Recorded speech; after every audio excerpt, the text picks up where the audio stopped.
santun kita kepada Allah, kepada Rasul-Rasulnya, kepada umat muslim yang baik, ya, kepada orang-orang ingkar, ya, dan terakhir yang kelima adalah kepada semua manusia.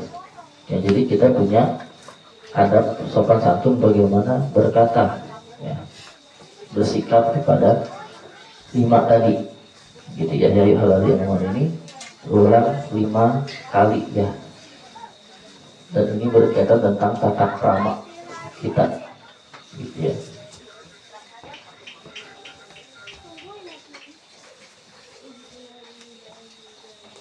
Adapun ayat tadi, ya, yang pertama itu sebab turunnya adalah sahabat besar, ya, Nabi Muhammad SAW, Abu Bakar As-Siddiq dan Umar bin Khattab radhiyallahu anhu.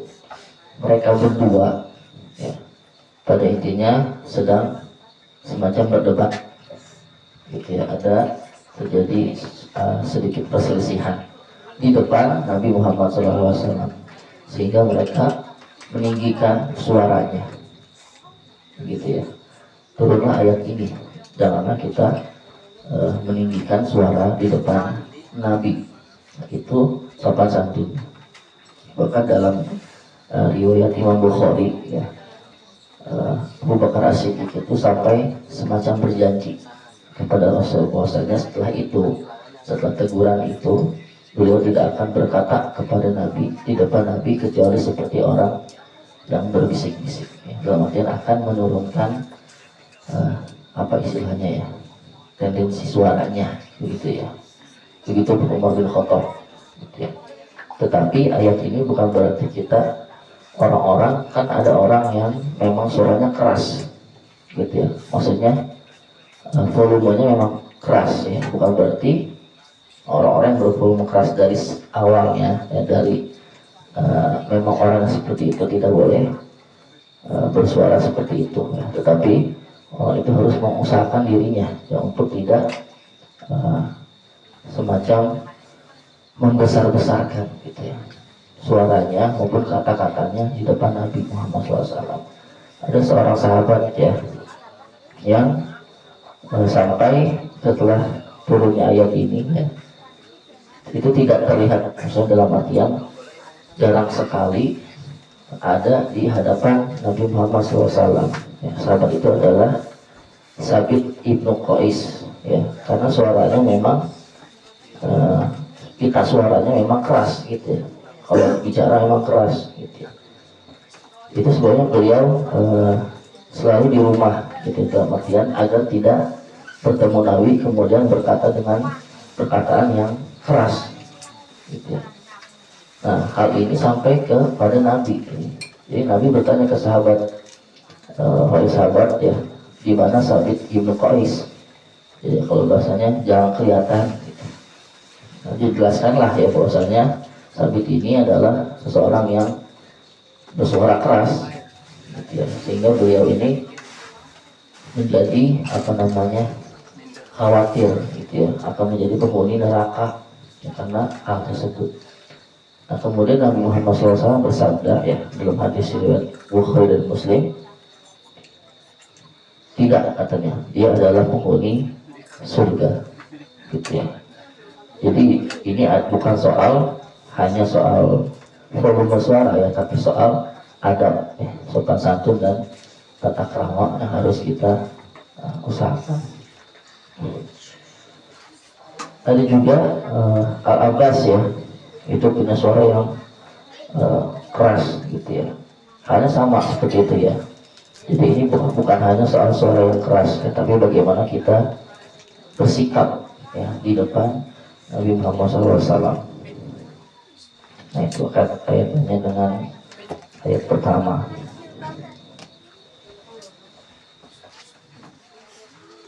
Nah, itu bukan, kemudian kaitannya dengan ayat ini bukan hanya tentang suara, ya, tapi tentang perkataan-perkataan, ya. Sahabat radhiyallahu anhum, ya, langsung berhati-hati, gitu ya, segera berhati-hati, khususnya setelah turun ayat ini. Bahkan Sampai-sampai ya, jika Nabi Muhammad SAW bertanya kepada para sahabat tidak langsung dengan keakuhannya begitu berkata sesuatu yang sudah diketahui ya oleh para sahabat. Biasanya para sahabat ketika ditanya oleh Nabi, mereka akan menjawab Allah dan Rasulnya yang lebih mengetahui. Ya, baru setelah itu Nabi Muhammad SAW menjelaskan tentang sesuatu. Gitu ya. Para sahabat ini kan bukan berarti tidak tahu, gitu ya.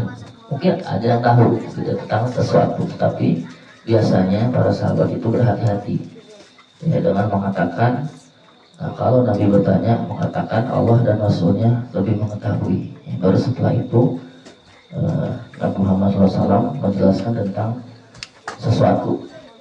Ya, tadi di ayat pertama kaitannya dengan janganlah kita mendahului ya Allah dan Rasulnya ya, tentang suatu perkara, gitu ya. Dalam sebuah hadis ya dari Muaz ibnu Jabal ya. Jadi Muaz ibnu Jabal ini radhiyallahu anhu ditanya oleh Nabi Muhammad SAW. Beliau bersabda, bagaimana engkau menetapkan hukum? Muaz menjawab, dengan kitab Allah. Lalu Nabi bertanya lagi, bila engkau tidak temukan dalam kitab Allah, ya, maksudnya bila tidak engkau temukan, maksudnya kalau dalam Al-Quran atau kitab Allah tidak engkau temukan, ya. Kemudian Muaz bin Jabal menjawab, dengan sunnah Rasulullah SAW. Kemudian Nabi bertanya lagi, bila tidak engkau temukan, ya, dalam artian kalau tidak ada lagi dalam sunnah. Muaz bin Jabal menjawab, aku dengan sungguh berijtihad. Ya. Ijtihad ini maknanya adalah menggunakan prinsip-prinsip yang terdapat dalam Al-Quran dan Sunnah Rasulullah SAW. Mendengar jawaban itu, Rasulullah SAW memukul-mukul dada Muaz pertanda gembira dan bersabda, alhamdulillah yang telah memberi taufik kepada utusan Rasulullah sebagaimana diridhoi oleh Rasulullah SAW.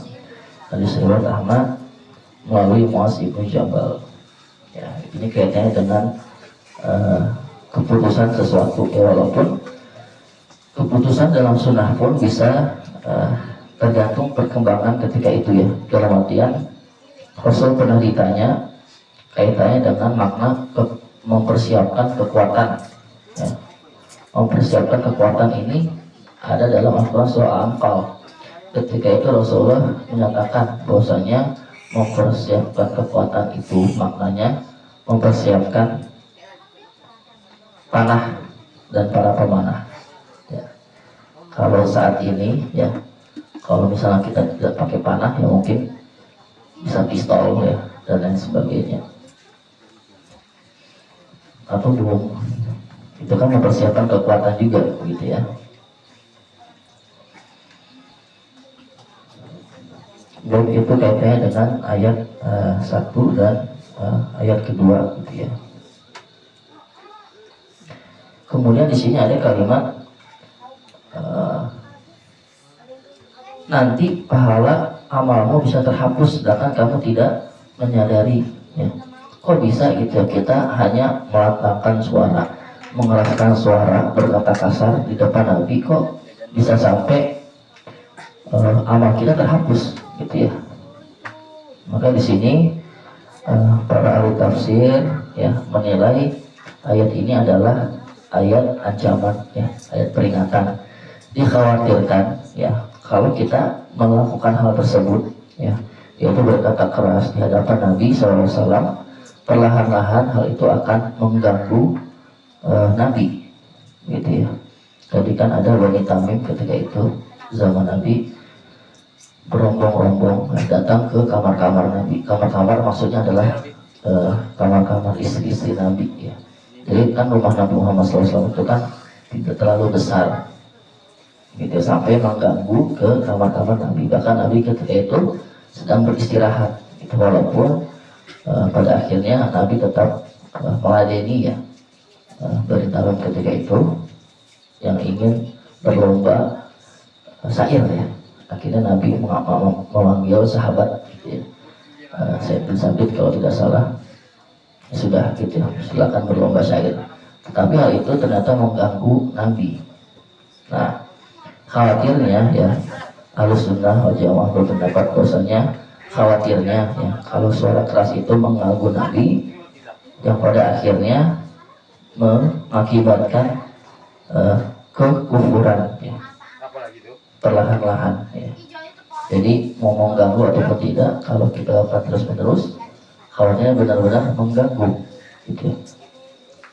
Sebab kan kita ini tidak tahu ya tolak ukur yang pas ya ketika di hadapan Nabi SAW. Nah, maka hal itu dikhawatirkan akan menyebabkan terhapusnya amal. Nah, itu disebabkan tadi ayatnya adalah at-tabatu amalukum wa antum la tash'urun. Nanti pahala segala amalmu bisa terhapus sedangkan kamu tidak menyadari. Nah, itu katanya dengan ayat kedua ya.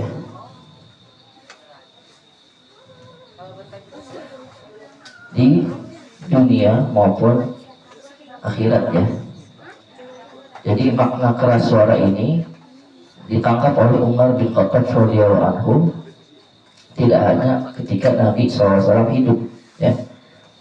Bahkan pernah ada dua orang yang bertengkar di hadapan kuburan Rasulullah SAW ya. Kemudian Umar bin Khattab berkata ya kepada keduanya, seandainya kalian penduduk Madinah yang mengetahui bagaimana kewajiban bersopan santun di hadapan Nabi SAW, maka pastilah kalian berdua telah kupukul dengan pukulan yang menyakitkan gitu ya. Ini adalah riwayat dari Umar bin Khattab radhiyallahu anhu. Kemudian di surah Al-Hujurat ini ada ayat yang cukup masyhur ya, ayat 11. A'udzubillahi ya ayyuhalladzina amanu la yaskhar qaumun min qaumin asa ayyakunu khairan minhum wa la nisa'un min nisa' asa ayyakuna khairan minhum wa la talmizu anfusakum wa la tanabazu bil alqab bi'sal ismul fusuqu ba'dal iman wa man lam yatub fa ulaika humul zalimun. Wahai orang-orang yang beriman, janganlah suatu kaum mengolok-olok kaum yang lain, karena boleh jadi mereka yang diolok-olok lebih baik dari mereka yang mengolok-olok. Dan jangan pula perempuan-perempuan mengolok-olok perempuan yang lain, karena boleh jadi perempuan yang diperolok-olok lebih baik dari perempuan yang mengolok-olok. Janganlah kamu saling mencela satu sama lain, dan janganlah saling memanggil dengan gelar-gelar yang buruk. Seburuk-buruk panggilan adalah panggilan yang buruk. Setelah beriman dan siapa tidak bertobat, maka mereka itu orang-orang yang zalim. Ya, ini cukup sering disebut ya tentang ayat ini. Ini adalah pembahasan tentang kelompok-kelompok yang mengejek ya kelompok-kelompok yang lain. Di sini ada kata kaum ya, karena di sini ada kata wanita di awal, berarti kaum yang dimaksud adalah kaum laki-laki ya. Kaum laki-laki dan perempuan ya. Ada juga yang menyatakan bahwasanya ayat ini mempertegas ya penyebutan kata perempuan, karena perempuan ya mungkin ya lebih banyak merumpi gitu ya dibandingkan kalangan laki-laki ya. Wallahu a'lam. Nah, jadi kita tidak boleh ya secara umum, tetapi ada sebutan-sebutan ya. Kan tadi ada panggilan atau sebutan-sebutan yang buruk ya, gelar-gelar yang buruk. Tetapi ada juga gelar-gelar yang boleh ya disematkan kepada seseorang. Contohnya adalah Abu Hurairah misalnya. Itu bapaknya para kucing-kucing ya. Atau yang punya kasih sayang terhadap kucing-kucing. Nah, itu adalah sebutan yang tidak dilarang ya. Walaupun itu juga adalah gelar gitu ya, tetapi kita lihat dulu gelar yang baik atau tidak, dan orang yang digelari menerima atau tidak. Kemudian tentang ghibah. Nah, pada intinya ulama itu ada pengecualian ya terhadap 4 hal. Ya, ghibahnya kita tidak boleh berghibah kecuali 4. Gitu, pada intinya seperti itu. Yang pertama adalah tentang meminta fatwa. Ya, seperti wanita yang bernama Hind. Ini meminta fatwa kepada Nabi menyangkut suaminya. Ya, sebab suaminya ini adalah sangat-sangat kikir. Ya, boleh tidak Hind ini mengambil uang suaminya tanpa sepengetahuan suaminya. Itu yang pertama, tentang meminta fatwa. Yang kedua, menyebut kita menggibah seseorang yang memang seorang itu tidak malu yang menampakkan keburukannya depan umum. Ya, contohnya ada orang yang suka mabuk. Mabuknya ini nggak diam-diam gitu, jalan-jalan gitu, kelihatan oleh semua orang di kampung misalnya. Nah, kita bisa menyebut keburukan itu karena memang dia sudah menampakkan dan tidak malu. Nah, kita gibah dalam artian untuk ke arah yang lebih baik. Kemudian ketiga, menyampaikan keburukan atau kepada seseorang yang berwenang ya. Dalam artian tujuannya adalah mencegah terjadinya kemungkaran. Misalnya ada maling dan lain sebagainya, kita lapor ke kantor polisi, ya, itu nggak apa-apa. Kita gibahi gitu ya. Kemudian yang terakhir, yang menyampaikan keburukan seseorang kepada yang sangat membutuhkan. Misalnya dalam konteks menerima atau tidaknya lamaran, ya, dalam artian menyebutkan kekurangannya. Misalnya ada buta matanya atau ada cacat di mananya. Nah, itu boleh ya.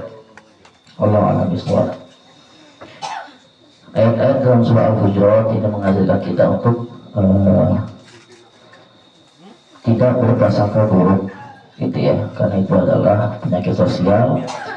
Bahkan Allah Subhanahu Wa Taala menggambarkan ghibah seperti memakan bangkai saudara kita sendiri. Alhamdulillah. Ya. Sebagai seorang Muslim kita harus menjaga lisan dan hati kita, gitu ya. Baik, alhamdulillah kita sudah selesai ya membacakan ayat-ayat pilihan dari surah Al-Hujurat dan tema Al-Hujurat secara umum-umum. Yang Al-Hujurat maknanya adalah kamar. Tutup dengan ifatul majlis. Subhanakallahumma wa bihamdika asyhadu an la ilaha illa anta astaghfiruka wa atubu ilaik. Assalamualaikum warahmatullahi wabarakatuh.